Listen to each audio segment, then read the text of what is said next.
कृष्णा राधे राधे। आज माघ मास के कृष्ण पक्ष की 10वीं तिथि और शुक्रवार का दिन है। तो अब आपने सुनेंगे माघ मास महात्म्य का अगला अध्याय। उससे पहले बता दें कि कल एकादशी का व्रत है, यानी कि 25 जनवरी 2025 दिन शनिवार को सटतला एकादशी का व्रत है। तो जितनी भी माता बहनें सटतला एकादशी का व्रत रखती हैं, उन सभी से मेरा निवेदन है कि 10वीं तिथि का पालन करते हुए वो एकादशी का व्रत रखें। और एकादशी की संपूर्ण व्रत कथा इसी चैनल पर प्रस्तुत होगी। तो सभी विष्णु भक्तों से मेरा निवेदन है कि कथा को श्रद्धा भागवत पूरा सुनना और कमेंट बॉक्स में भी विष्णु भगवान की जय हो अवश्य लिखना। तो चलिए शुरू करते हैं आज की कथा। शुरुआत करेंगे गणेश जी की कहानी से। बोलो गणेश भगवान की जय हो। एक बुढ़िया माई थी, वह गणेश जी की बहुत ही परम भक्त थी। सुबह सवेरे स्नान करती और स्नान करके मिट्टी के गणेश जी बनाती, पूजा अर्चना करती और जैसे ही जल चढ़ाती तो वो मिट्टी के गणेश जी गल जाते। बुढ़िया माँ इससे बहुत ही दुखी होती, क्योंकि उसके पास पत्थर के गणेश जी नहीं थे।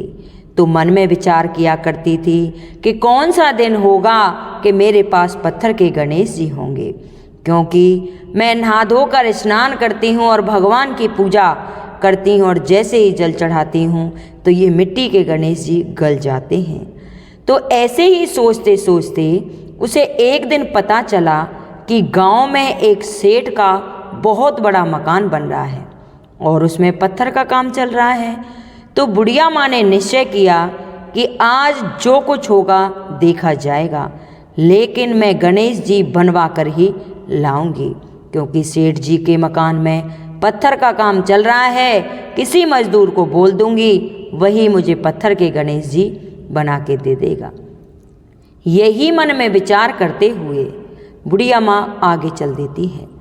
चलते चलते वो उसी स्थान पर पहुंच जाती है जहां सेठ का मकान बन रहा था। और जो मकान बना रहे थे मिस्त्री, उनसे कहती है कि अरे भैया, तुम पत्थर का काम कर रहे हो, इसी पत्थर में से एक छोटे से गणेश जी की मूर्ति बना दो तो आपका बहुत भला होगा, क्योंकि मेरे पास पत्थर के गणेश जी नहीं हैं। मैं अपने गणेश जी की पूजा सेवा करती हूँ और मिट्टी के गणेश जी बनाती हूँ। जैसे ही जल चढ़ाती हूँ तो वो गणेश जी गल जाते हैं। तो मैं तुमसे अनुरोध कर रही हूँ भैया कि मुझे एक पत्थर के गणेश जी बना दो। इस पर मिस्त्री बोले कि अरे बुढ़िया माई, हम तेरे पत्थर के गणेश जी बनाएंगे, इतने में तो हम सारी दीवार खड़ी कर देंगे, क्योंकि नगर के सेठ का आदेश है कि हमें ये मकान जल्दी से बनाना है, तो हम तेरे पत्थर के गणेश जी नहीं बना सकते। तो बुढ़िया माई को बहुत ही गुस्सा आता है और वह अपने गणेश जी से कहती है, हे गणेश भगवान, क्या मैंने आपकी भक्ति नहीं की? मैं आपकी पूजा नहीं करती, और अगर मैं आपकी पूजा करती हूँ तो मैं चाहती हूँ कि इनकी दीवार बने ही ना।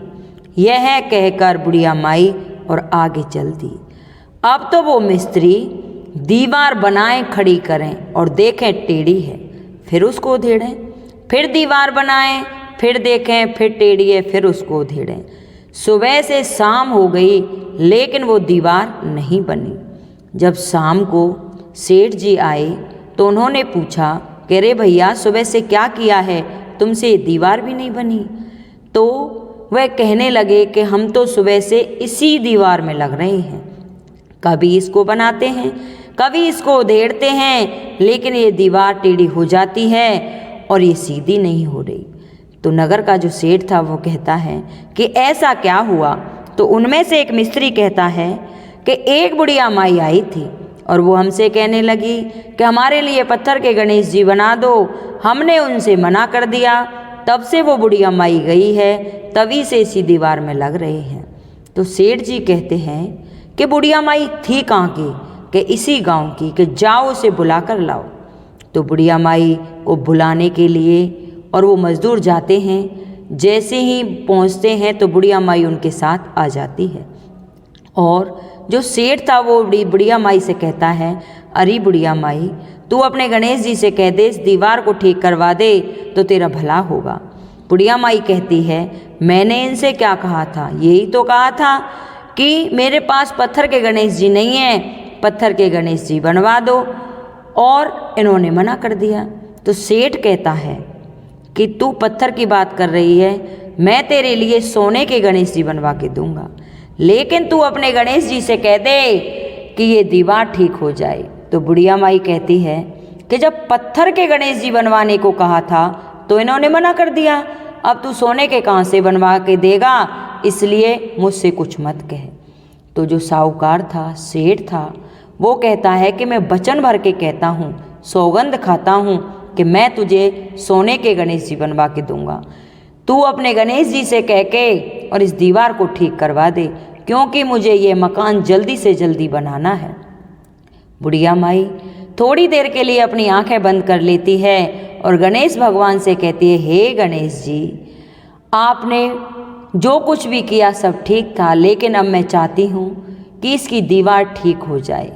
थोड़ी देर बाद जब बुढ़िया माई ने अपनी आंखें खोली तो उन मिस्त्रियों से कहा कि जाओ और देखो तुम्हारी दीवार सीधी है या टेढ़ी है। तो मिस्त्री गए, उन्होंने देखा दीवार बिल्कुल सीधी है। सेठ से आके कहा कि दीवार तो सीधी है।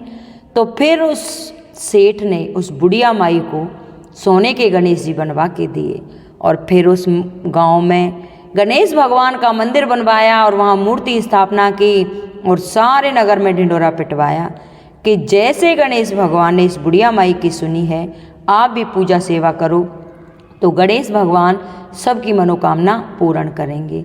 हे गणेश जी, जैसे आपने बुढ़िया माई की सुनी और उसे सोने के गणेश जी मिले, वैसे ही जितने भी भक्त मेरी कहानी सुने उनकी सभी मनोकामनाएं पूर्ण करना, उनके घर में अंधन के भंडारे सदा भराए रखना।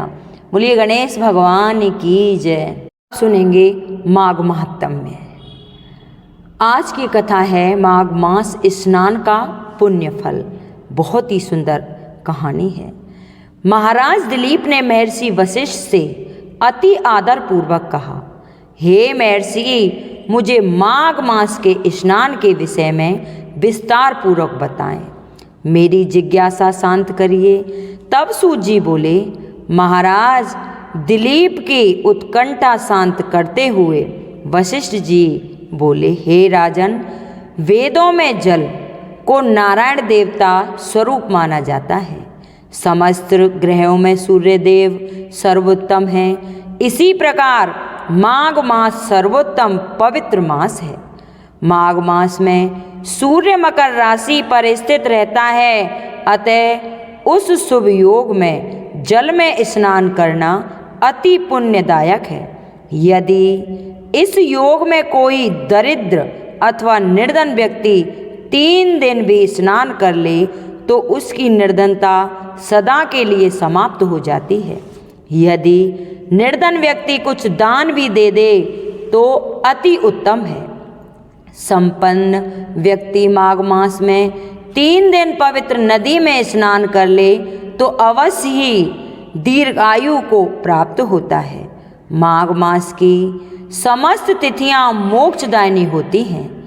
इन तिथियों पर स्नान करने से पापों का नाश होता है तथा पुण्य की प्राप्ति होती है। माघ मास में व्रती को चाहिए कि नगर के बाहर नदी, तालाब अथवा कुएं पर स्नान करके तथा ईश्वर का जाप करे। अपने कल्याण के लिए ब्राह्मणों को यथाशक्ति दान देना चाहिए तथा भोजन कराना चाहिए। स्नान करते समय 4 मंत्रों का निरंतर जाप करते रहना चाहिए। गायत्री मंत्र, ओम श्री सूर्याय नमः, ओम श्री वैष्णवाय नमः, ओम श्री नमो शिवाय नमः। स्नान करने के पश्चात प्रभु स्मरण करना चाहिए। स्मरण करने के पश्चात पुण्य स्नान निम्न प्रकार है। घर में ही गड़े के जल से स्नान करने से 6 वर्ष का पुण्य फल प्राप्त होता है। नगर के बाहर कूप अथवा बावड़ी में स्नान करने से 12 वर्ष का पुण्य फल प्राप्त होता है। तालाब में स्नान अथवा नदी में स्नान करने से 100 गुना फल प्राप्त होता है।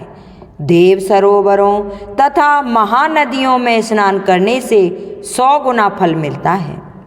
संगम पर स्नान करने से 400 गुना फल प्राप्त होता है। गंगा में स्नान, संगम पर स्नान करना अमृत तुल्य है।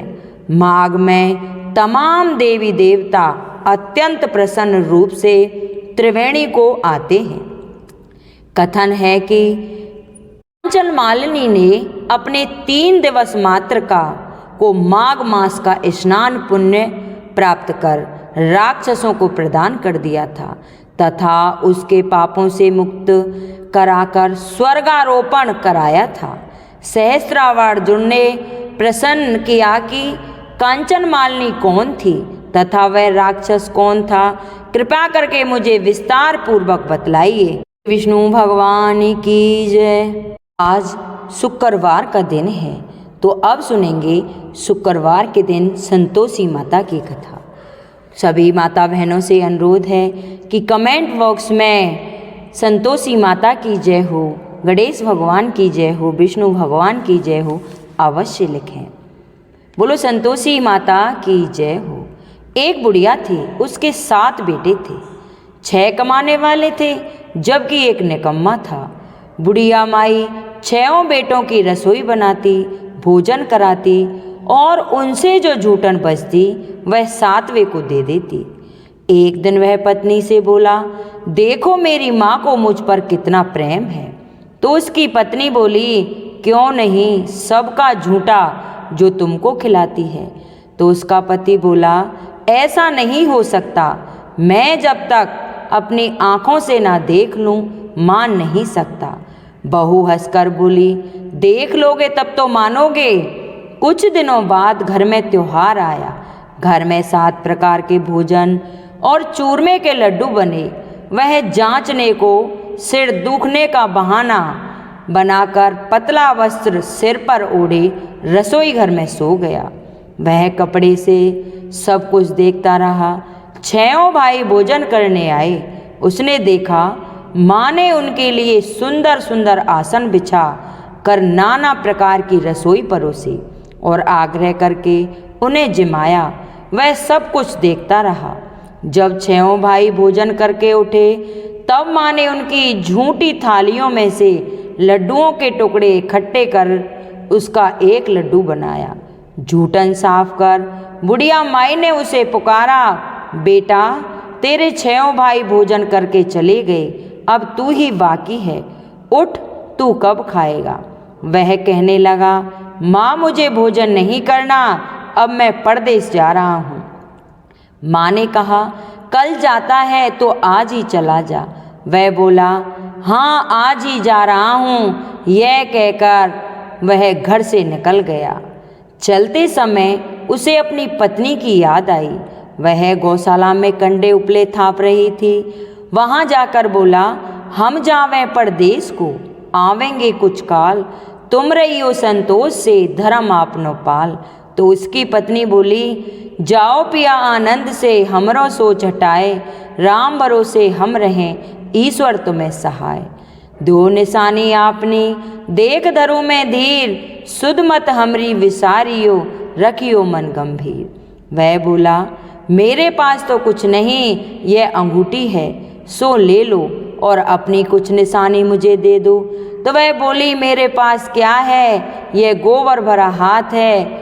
यह कहकर उसकी पीठ पर गोबर की थाप मार दी और वह चल दिया। चलते चलते दूर देश में पहुंचा। वहाँ एक साहूकार की दुकान थी। वहाँ जाकर कहने लगा, भाई मुझे नौकरी पर रख लो। साहूकार को ज़रूरत थी तो बोला, रह जा। लड़के ने पूछा कि तनख्वाह क्या दोगे? तो साहूकार ने कहा, काम देखकर दाम मिलेंगे। साहूकार की नौकरी मिली। वह सुबह 7 बजे से 10 बजे तक नौकरी बचाने लगा। कुछ दिनों में दुकान का सारा लेन देन, हिसाब किताब, ग्राहकों को माल बेचना, सारा काम करने लगा। साहूकार के 7-8 नौकर थे। वे सब चक्कर खाने लगे। यह तो बहुत ही होशियार बन गया। सेठ ने भी काम देखा और 3 महीने में ही उसे आधे का मुनाफेदार हिस्सेदार बना दिया। कुछ वर्षों में ही नामी सेठ बन गया और वह मालिक सारा कारोबार उस पर छोड़कर चला गया। इधर उसकी पत्नी को सास ससुर बहुत दुख देने लगे। सारी गृहस्थी का काम करा के उसे लकड़ी लेने जंगल में भेजते थे। इस बीच घर के आटे से जो भी भूसी निकलती उसकी रोटी बनाकर रख दी जाती और फूटे नरेली में पानी। एक दिन वह लकड़ी लेने जा रही थी तो रास्ते में बहुत सी स्त्रियां संतोषी माता का व्रत करती दिखाई दी। वह वहाँ खड़ी होकर कथा सुनने लगी और पूछा, अरे बहनों, तुम ये किस देवता का व्रत कर रही हो और इसके करने से क्या फल मिलता है? यदि तुम इस व्रत का विधान मुझे समझा कर कहोगी तो मैं तुम्हारा बड़ा एहसान मानूंगी। तब उसमें से एक स्त्री बोली, सुनो बहन, यह संतोषी माता का व्रत है। इसके करने से निर्धनता दरिद्रता का नाश होता है और जो कुछ मन में कामना हो वह सब संतोषी माँ की कृपा से पूरी होती है। तब उसने उनसे व्रत की विधि पूछी। वह भगतनी स्त्री बोली, 1.25 आने का गुड़ चना लेना, इच्छा हो तो 5.25 आने का लेना या 1.25 रुपया का भी सहूलियत के अनुसार लाना। बिना परेशानी और श्रद्धा व प्रेम से जितना भी बन पड़े सवाया लेना। प्रत्येक शुक्रवार को निराहार रहकर कथा सुनना, इसके बीच में क्रम टूटे नहीं। लगातार नियम का पालन करना। अगर सुनने वाला कोई ना मिले तो घी का दीपक जला उसके आगे या जल के पात्र को सामने रखकर कथा कहना। जब कार्य सिद्ध ना हो तो नियम का पालन करना और कार्य सिद्ध हो जाने पर व्रत का उद्यापन करना। 3 मास में माता फल पूरा कर देती है। यदि किसी के ग्रह खोटे भी हो तो भी माता वर्ष भर में कार्य सिद्ध कर देती है। फल सिद्धि होने पर उद्यापन करना चाहिए, बीच में नहीं। उद्यापन में 2.5 सेर का खाजा तथा इसी परिणाम में खीर तथा चने का साग बनाना चाहिए। 8 लड़कों को भोजन कराना। जहाँ तक मिले देवर जेठ भाई बंधु के हों और ना मिले तो रिश्तेदारों और पास पड़ोसियों को हों। उन्हें बुलाना और उन्हें भोजन करा यथाशक्ति दक्षिणा दे। माता का नियम पूरा करना। उस दिन घर में कोई खटाई ना खाए। यह सुनकर बुढ़िया के लड़के की बहू चल दी तो रास्ते में लकड़ी के बोझ को बेच दिया और उन पैसों से गुड़ चना ले लिया। व्रत की तैयारी कर आगे चली और सामने देखकर पूछने लगी कि यह मंदिर किसका है? तो सब कहने लगे संतोषी माता का मंदिर है। यह सुनकर माता के मंदिर में जाकर चरणों में लौटने लगी और कहने लगी, दीन हूँ, विनती करने लगी, माँ मैं निपट अज्ञानी हूँ, व्रत के कुछ भी नियम नहीं जानती, मैं दुखी हूँ। हे माता, जगत जननी मेरा दुख दूर कर, मैं तेरी शरण में हूँ। माता को दया आई। एक शुक्रवार बीता कि दूसरे को उसके पति का पत्र आया और तीसरे शुक्रवार को उसका भेजा हुआ पैसा आ पहुँचा। यह देख जेठ जेठानी मुंह से कोड़ने लगे। लड़के ताने देने लगे। काकी के पास पत्र आने लगे, रुपया आने लगा, अब तो काकी की खातिर बढ़ेगी। बेचारी सरलता से कहती, भैया कागज आवे रुपया आवे, हम सबके लिए अच्छा है। ऐसा कहकर आंखों में आंसू भरकर संतोषी माता के मंदिर में आ गई और मातेश्वरी के चरणों में गिरकर रोने लगी कि माँ, मैंने तुमसे पैसा कम मांगा है, मुझे पैसे से क्या काम है, मुझे तो अपने सुहाग से काम है, मैं तो अपने स्वामी के दर्शन मांगती हूँ। तब माता ने प्रसन्न होकर कहा कि जा बेटी, तेरा स्वामी आ जाएगा। यह सुनकर खुशी से बावली होकर घर में जा काम करने लगी। अब संतोषी माता विचार करने लगी, इस भोली पुत्री को मैंने कह तो दिया है कि तेरा पति आएगा, लेकिन कैसे, वह तो इसे स्वप्न में भी याद नहीं करता। उसे याद दिलाने को मुझे ही जाना पड़ेगा। इस तरह माताजी बुढ़िया के बेटे के पास जा स्वप्न में प्रकट हो कहने लगी, साहूकार के बेटे सो रहा है या जागता है? तो वह कहने लगा, माता सोता भी नहीं और जागता भी नहीं हूँ, कहो क्या आज्ञा है? तो माँ कहने लगी, तेरे घर बार कुछ है कि नहीं? तो वह बोला, मेरे पास सब कुछ है, माँ बाप हैं, बहू है, क्या कमी? तो माँ बोली, भोले पुत्र, तेरी बहू घोर कष्ट उठा रही है, तेरे माँ बाप उसे परेशानी दे रहे हैं, वह तेरे लिए तरस रही है, तू उसकी सुध ले। तो वह बोला, माँ माताजी यह तो मालूम है, परंतु जाऊं तो कैसे? परदेश की बात है, लेन देन का कोई हिसाब नहीं, कोई जाने का रास्ता नजर नहीं आ रहा, कैसे चला जाऊं? तो माँ कहने लगी, मेरी बात मान, सवेरे नहा धोकर संतोषी माता का नाम ले, घी का दीपक जला दंडवत कर दुकान पर बैठ जाना। देखते देखते सारा लेन देन चुक जाएगा, जमा का माल बिक जाएगा, सांझ होते होते धन का भारी ढेर लग जाएगा। अब बूढ़ी माँ की बात मानकर वह नहा धोकर संतोषी माता को दंडवत कर घी का दीपक जला दुकान पर जा बैठा। थोड़ी देर में देने वाला रुपया लाने लगे, लेने वाले हिसाब लेने लगे।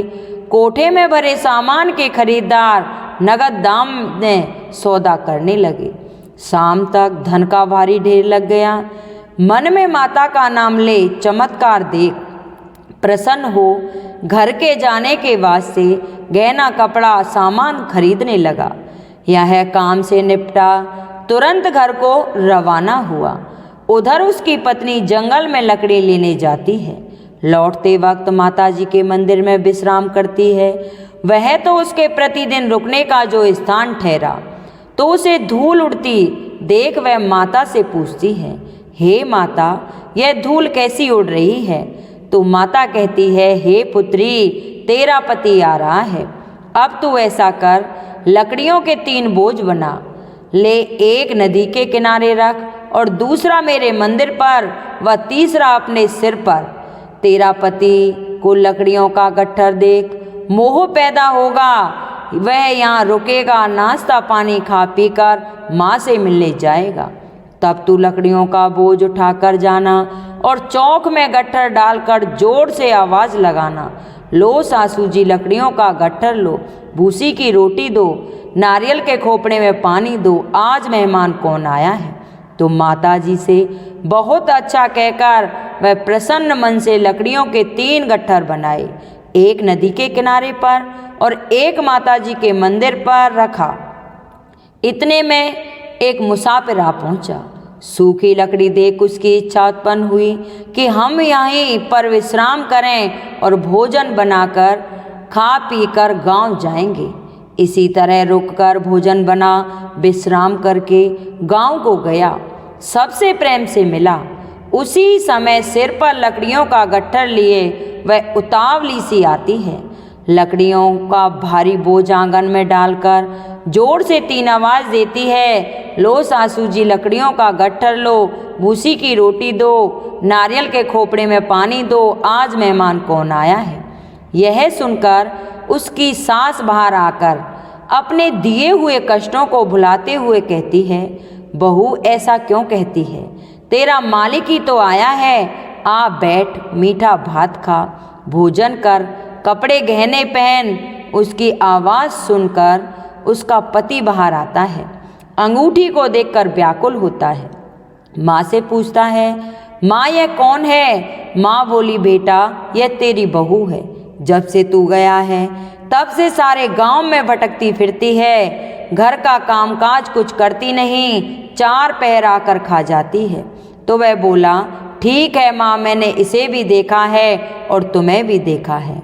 अब दूसरे घर की ताली दो, उसमें मैं रहूँगा। माँ बोली, ठीक है, जैसी तेरी मर्जी। तब वह दूसरे मकान की तीसरी मंजिल का कमरा खोल सारा सामान जमाया। एक ही दिन में राजा के महल जैसा ठाठ-बाट बन गया। अब तो वह सुख भोगने लगी। इतने में शुक्रवार आया। उसने अपने पति से कहा कि मुझे संतोषी माता के व्रत का उद्यापन करना है। तो पति बोला, खुशी से कर लो। वह उद्यापन की तैयारी करने लगी। जेठानी के लड़कों को भोजन के लिए कहने गई। उन्होंने मंजूर किया, परंतु पीछे से जेठानी ने अपने बच्चों को सिखाया, देखो भोजन के समय खटाई मांगना, जिससे इसका उद्यापन पूरा नहीं होगा। लड़के जीमने आए। खीर खाना पेट भर कर खाया, परंतु बाद में खाते ही कहने लगे, हमें खटाई दो। खीर खाना हमको नहीं भाता, देखकर अरुचि होती है। वह कहने लगी, भैया खटाई किसी को नहीं मिल दी जाएगी, यह तो संतोषी माता का प्रसाद है। लड़के उठ खड़े हुए, बोले पैसे लाओ। भोली बहू कुछ जानती नहीं थी, उन्हें पैसे दे दिए। लड़के उसी समय हट करके इमली खटाई लेके और खाने लगे। यह देखकर बहू पर माताजी का कोप किया। राजा के दूत उसके पति को पकड़कर ले गए। जेठ जेठानी मनमाने वचन कहने लगे, लूट लूट कर धन इकट्ठा करके लाया है, अब सब मालूम पड़ जाएगा जब जेल की मार खाएगा। बहू से यह सहन नहीं हुआ। रोती हुई माताजी के मंदिर में गई और कहने लगी, हे माता, तुमने ये क्या किया? हंसकर अब अपने भक्तों को रुलाने लगी हो। माता बोली, बेटी तूने उद्यापन करके मेरा व्रत भंग कर दिया। तो वह कहने लगी, माताजी मैंने कुछ अपराध किया है, मैंने तो भूल से लड़कों को पैसे दे दिए थे, मुझे क्षमा करो, मैं फिर से तुम्हारा उद्यापन करूँगी। तो माँ बोली कि अब भूल मत करना। तो वह कहती है कि अब भूल नहीं होगी, अब बताओ वे कैसे आवेंगे। तो माँ बोली, जा पुत्री, तेरा पति तुझे रास्ते में आता मिलेगा। वह निकली तो राह में उसे उसका पति मिला। वह पूछने लगी कि कहाँ गए थे। तो वह कहने लगा कि इतना धन जो कमाया है उसका टैक्स राजा ने मांगा था, वह भरने गया था। वह प्रसन्न हो बोली, भला हुआ, अब घर को चलो। कुछ दिनों बाद फिर शुक्रवार आया। वह बोली, मुझे फिर से माताजी का उद्यापन करना है। पति ने कहा, करो। बहू फिर जेठ के लड़कों को भोजन को कहने गई। जेठानी ने एक दो बातें सुनाई और सब लड़कों को सिखाने लगी कि तुम सब लोग पहले ही खटाई मांगना। लड़के भोजन से पहले कहने लगे, हमें खीर नहीं खानी, हमारा जी बिगड़ता है, कुछ खटाई खाने को दो। तो वह बोली, खटाई किसी को नहीं मिलेगी, आना है तो आओ, नहीं तो मत आओ। वह ब्राह्मण के लड़कों को लाकर भोजन कराने लगी। यथाशक्ति दक्षिणा की जगह एक एक फल उन्हें दिया। माताजी प्रसन्न हुई। माताजी की कृपा से, संतोषी माता की कृपा से 9वें मास में उसके यहाँ चंद्रमा के समान पुत्र प्राप्त हुआ। पुत्र को पाकर प्रतिदिन माताजी के मंदिर में जाने लगी। माँ ने सोचा यह रोज आती है, आज क्यों ना इसके घर चलूं। यह विचार कर माता ने भयानक रूप बनाया। गुड़ चने से सना हुआ मुख, सूंड ऊपर से होठ पर मक्खियां भिन भिन कर रही थी। देली पर पैर रखते ही उसकी सास चिल्लाई, देखो रे कोई चुड़ैल डाकिन चली आ रही है, लड़कों इसे भगाओ नहीं तो किसी को खा जाएगी। लड़के भगाने लगे, चिल्लाकर खिड़की दरवाजे बंद करने लगे। बहू रोशनदान में से देख रही थी। प्रसन्नता से पगली बन चिल्लाने लगी, आज मेरी माताजी मेरे घर आई हैं, वह बच्चे को दूध पिलाने से हटाती है। इतने में सास का क्रोध फट पड़ता है। वह बोली, क्या उतावली हुई है, बच्चे को पटक दिया। इतने में माँ के प्रताप से लड़के ही लड़के नजर आने लगे। वह बोली, माँ मैं जिसका व्रत करती हूँ यह वही संतोषी माता है। सबने संतोषी माता के चरण पकड़ लिए और विनती कर कहने लगे, हे माता, हम मूर्ख हैं, अज्ञानी हैं, तुम्हारे व्रत की विधि हम नहीं जानते, व्रत भंग कर हमने बड़ा अपराध किया है। हे जगमाता, आप हमारा अपराध क्षमा करो। इस प्रकार माता प्रसन्न हुई। बहू को प्रसन्न हो जैसा फल दिया वैसा माता सबको दे। जो उसका मनोरथ पूर्ण हो। बोलो संतोषी माता की जय। हे संतोषी माता, जैसे आपने उस बहू पर अपनी कृपा दृष्टि बरसाई और उसकी सारी मनोकामना पूर्ण की, वैसे ही मेरी जो भी भक्तजन ये कथा सुने उनकी सभी मनोकामना पूर्ण करना। बोलो संतोषी माता की जय हो। आपको हमारी ये कहानी कैसी लगी कृपया कमेंट बॉक्स में ज़रूर बताएं। बोलो संतोषी माता की जय हो।